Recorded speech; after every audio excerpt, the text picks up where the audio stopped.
সরকারে আমাদের ঘর ভাঙা ফেলাইছে, আমরা এই ছোট বাচ্চা নিয়ে কোথায় যাব?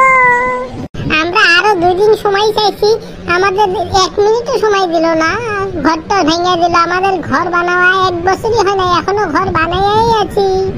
তোমালোকে কি কই আছো? মই একই বুঝি পোৱা নাই, ভালকে অসমীয়াত কোৱাচোন।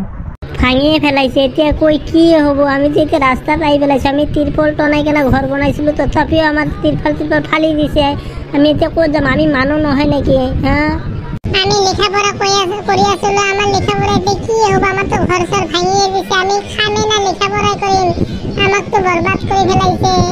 তোমালোকে কোৱাচোন, তোমালোকে নিজৰ মাটিত আছিলা না চৰকাৰী মাটিত আছিলা? স্যার আমি সরকারি মাটিত আসলো, রিজার্ভ আমার নিজা মাটি একই নাই, কত নাই। আমি মাটি নদী ভাঙা মানুহ, আমি ক'ত যাম? ইয়াতে আহি বহিছো। তোমালোকে কিয় চৰকাৰী মাটিত বহিছা? চৰকাৰী মাটিত বহিলে চৰকাৰে ল'ব, এইটো চৰকাৰক দোষ দি লাভ নাই, নিজে ঠিক হ'ব লাগিব। আগৰ পৰাই চাব লাগিব যে আমি চৰকাৰী মাটিত কিয় বহিছো। হা হয় স্যাৰ, আমাৰ এটিএম ভুল হয়ে গেল, আমি কিয় সৰকাৰি মাটিত বহিলো?